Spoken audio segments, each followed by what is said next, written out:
Foi uma oração intercessória.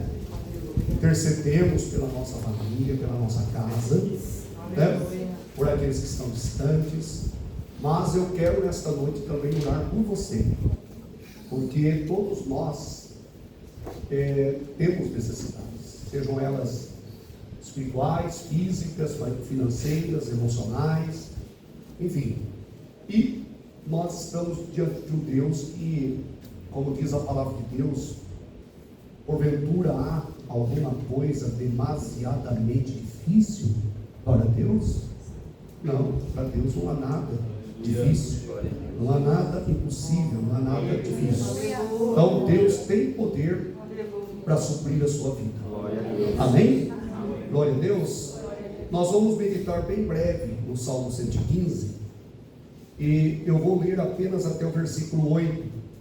Diz assim a palavra de Deus: não a nós, Senhor, não a nós, mas ao teu nome dá glória, por amor da tua benignidade e da tua verdade.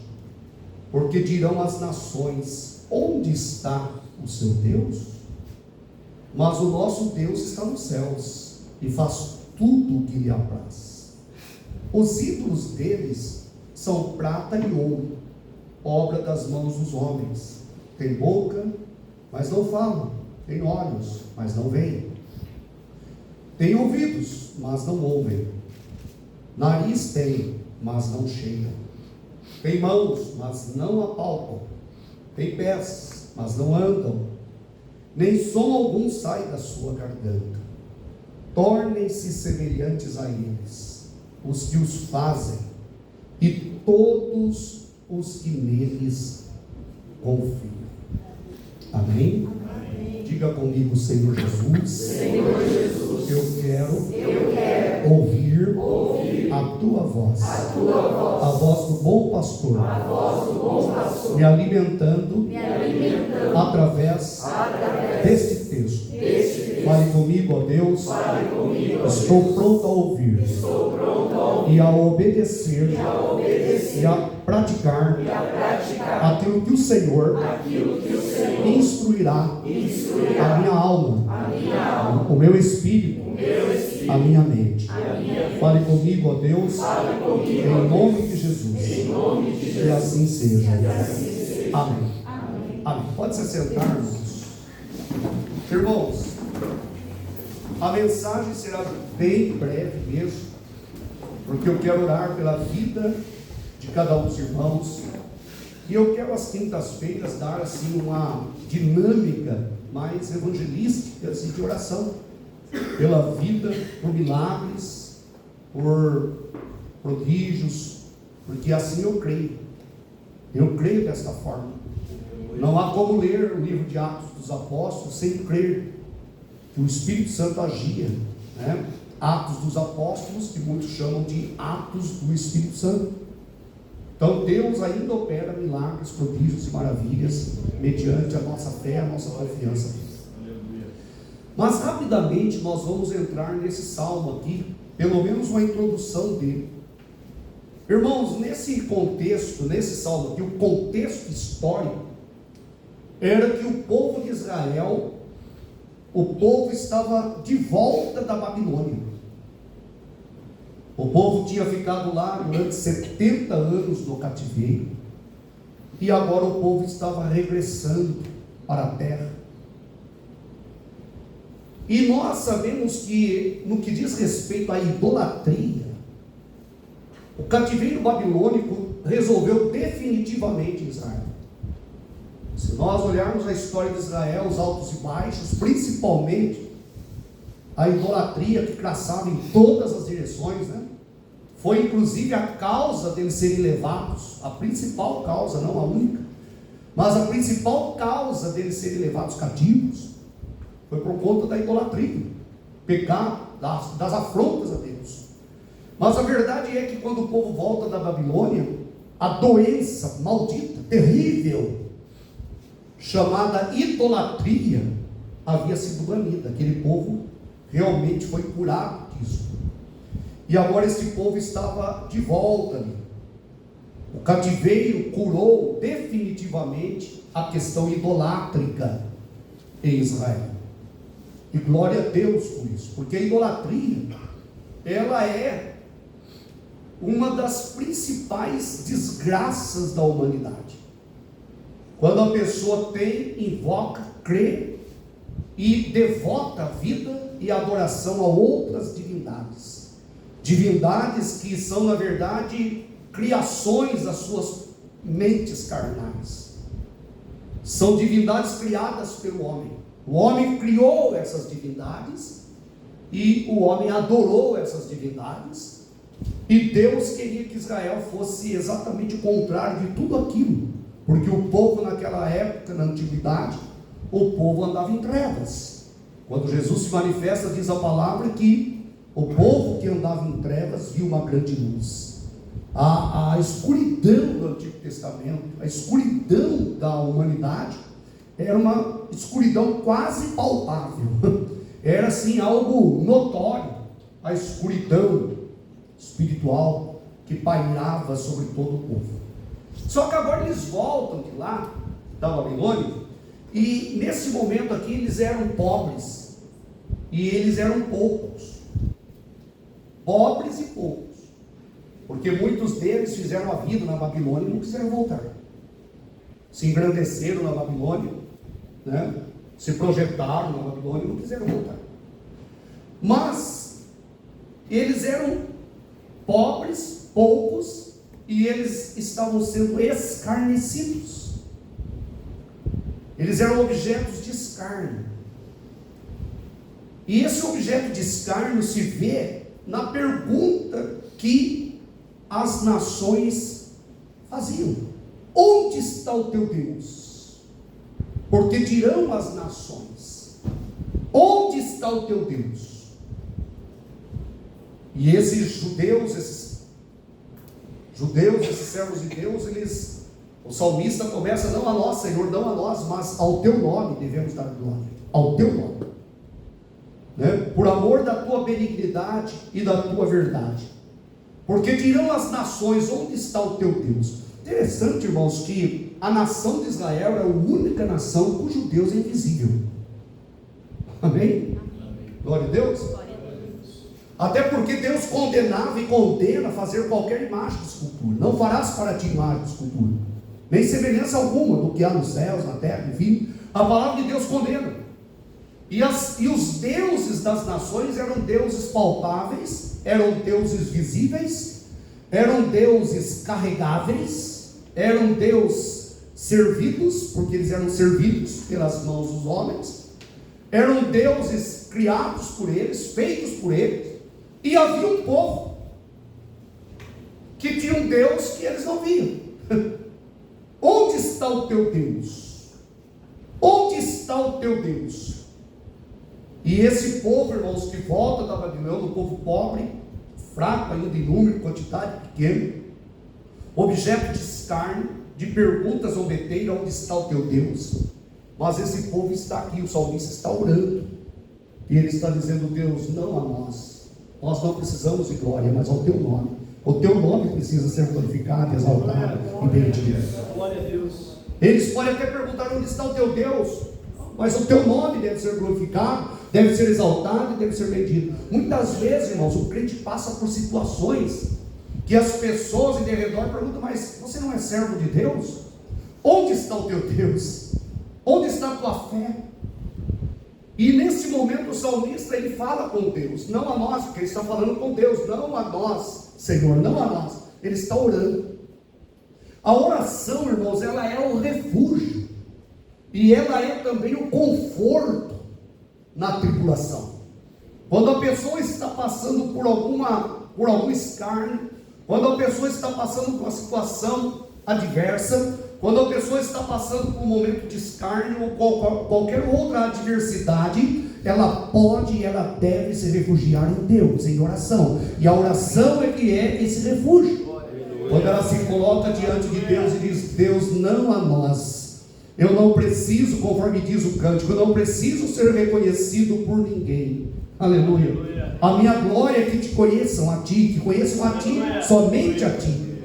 Por isso ele diz: não a nós, Senhor, não a nós, mas ao teu nome seja dada a glória. Ao teu nome dá glória. O dar aqui é o verbo dar, né? Com acento. Dá glória. O teu nome deve ser glorificado, por amor da tua benignidade e da tua verdade. Porque dirão as nações: onde está o teu Deus? E a partir do versículo 3 até o versículo 8, nós temos uma mescla. Uma mescla. Olha só. Primeiro ele introduz dizendo: não a nós, mas ao teu nome, porque as nações dirão, né, onde está o teu Deus? Onde está o teu Deus?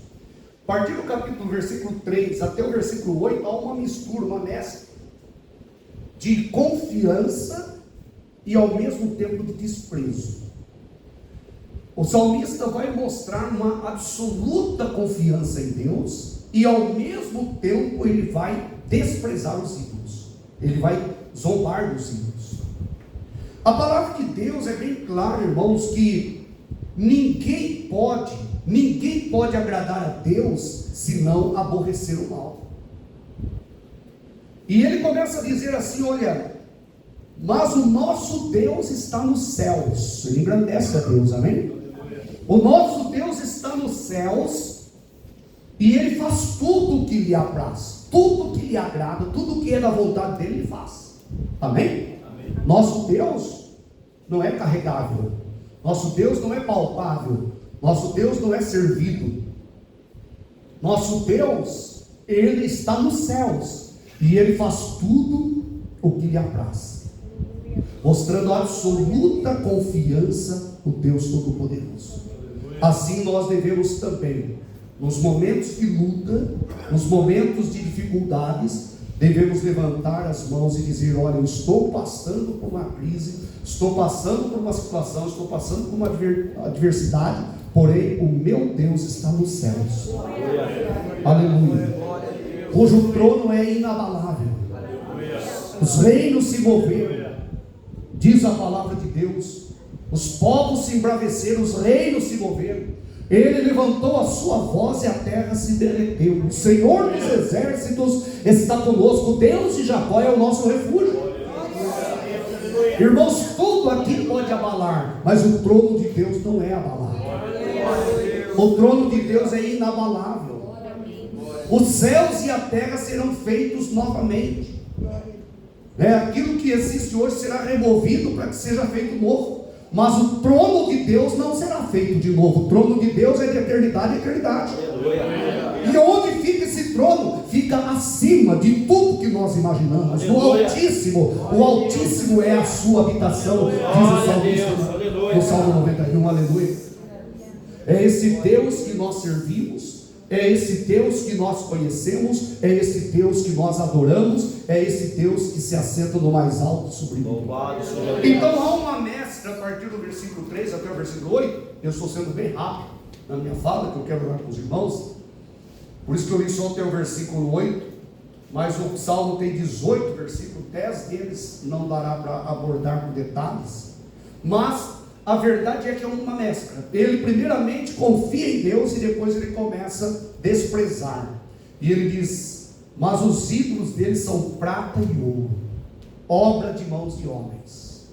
Irmãos, o crente ele não deve só pregar a verdade, mas combater a mentira também. Ele não deve só amar a justiça, mas aborrecer o mal. A Bíblia diz que Jesus amou a justiça e aborreceu a iniquidade. Ninguém pode agradar a Deus se não marcar posição contra o erro. E nós precisamos marcar posição contra o erro.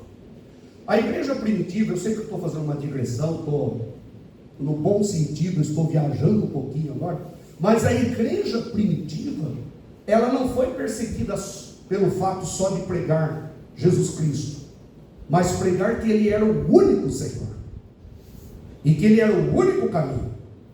Porque se fosse apenas uma religião, como já tinha tantas religiões, mais uma não teria problema. Mas Jesus é único, a verdade é única. Jesus veio para colocar, Ele mesmo disse: todos que vieram antes de mim são mentirosos, são salteadores, que vierem depois também. Eu sou o bom pastor, eu sou a porta das ovelhas. Quem entrar por mim, salvar-se-á, entrará, sairá e achará pastagens, diz a palavra de Deus. Ele é a vida eterna. Jesus veio assim para faccionar mesmo a história, para dividir a história e para colocar a verdade. Ele é a verdade. Não é uma verdade compartilhada com uma outra fonte ou com uma outra verdade. Ele é a única verdade. Amém? Então Jesus, ele não só pregava a verdade, mas ele combatia a mentira também. Ele não só dizia eu sou a luz do mundo, mas ele também dizia, olha, esses tais aí, escribas e fariseus, eles são guias cegos. E se algum cego guiar outro cego, os dois cairão no buraco. Mas eu sou a luz do mundo. Amém, irmãos? Glória a Deus. Ele não só dizia que ele veio para dar vida e vida com abundância, mas ele disse também que o diabo veio para matar, roubar e destruir. Ou seja, o diabo tentava esconder atrás das matanças, da destruição, e Jesus sempre mostrava, é o diabo que está fazendo isso. Isso é obra do diabo. Amém, irmãos? Então hoje nós precisamos ter essa posição de confiança extrema em Deus e também de desprezo ao pecado, desprezo à idolatria, desprezo ao mundanismo, e dizer, olha, o que o mundo segue hoje, o mundo segue a vaidade, segue o vento. O homem sem Deus, ele está correndo atrás do nada. A Bíblia Sagrada diz que o ímpio, o ser humano sem Deus, ele corre atrás do vento. Você imagine na sua mente um cenário de uma pessoa correndo atrás do vento.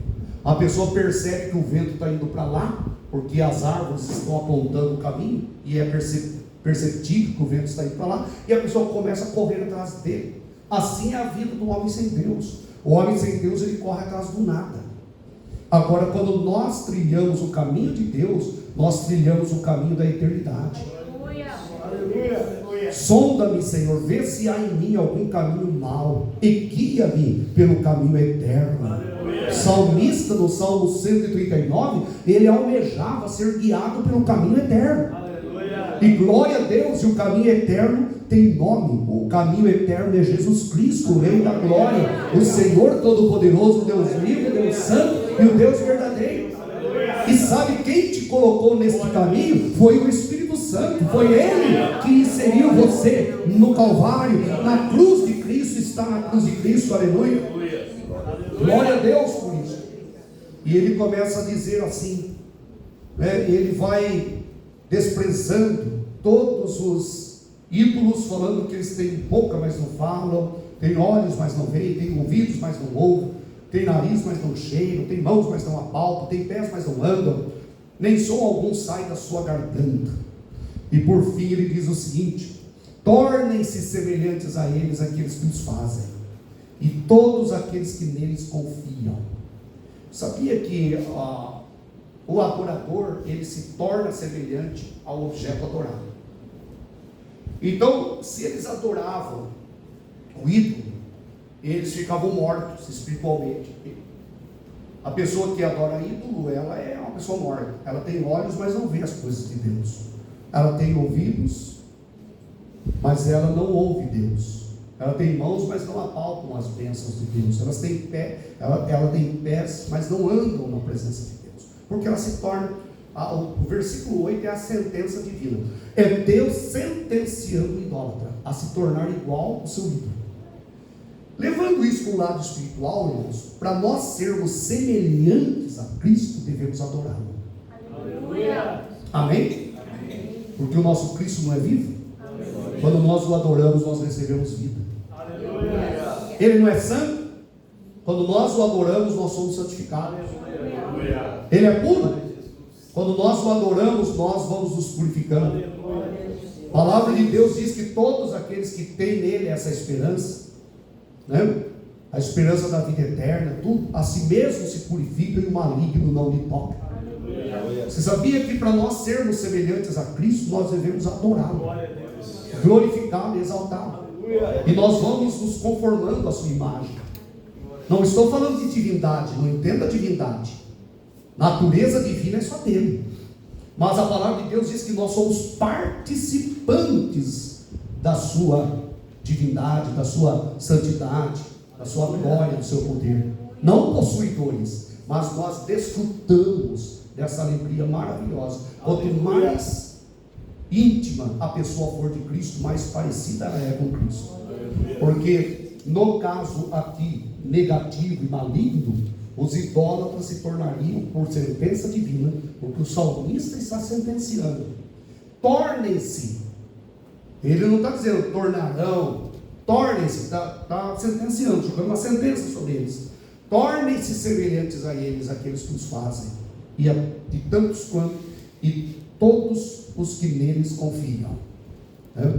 Então Deus quer que nós nos tornemos cada dia mais semelhantes a Cristo. Aleluia. Amém? Amém. Tanto é que no próprio Salmo vai dizer: sede benditos do Senhor.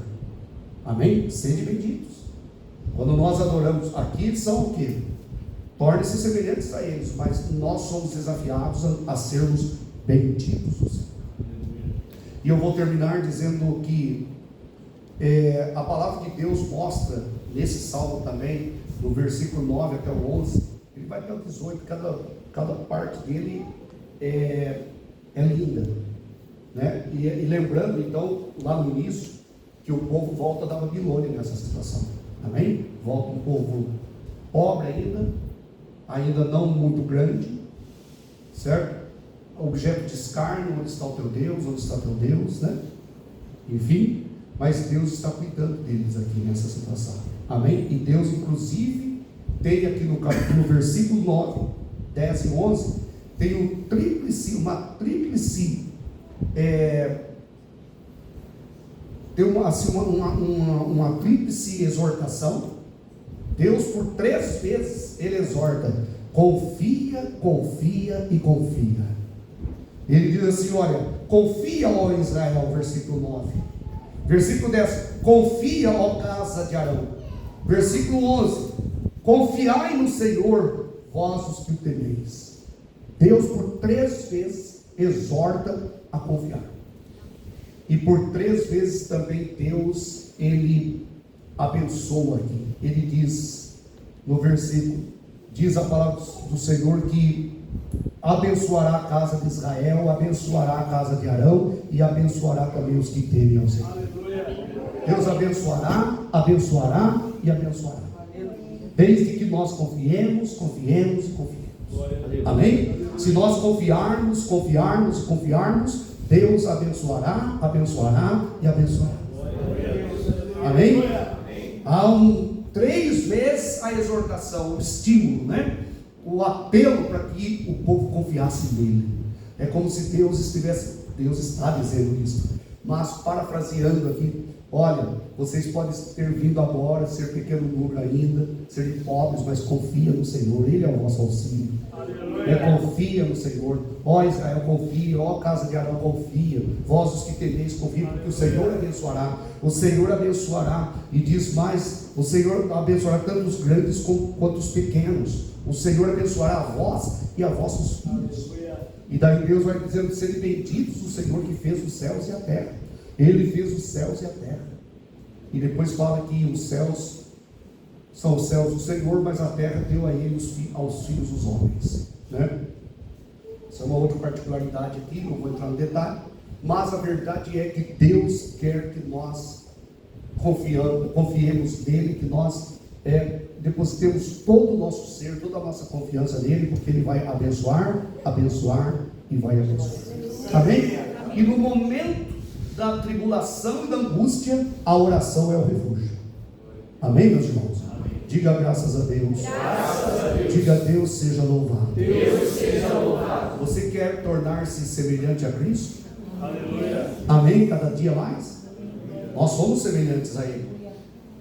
Em Adão nós somos criados à imagem e semelhança de Deus. Em Cristo Jesus nós somos restaurados nessa semelhança.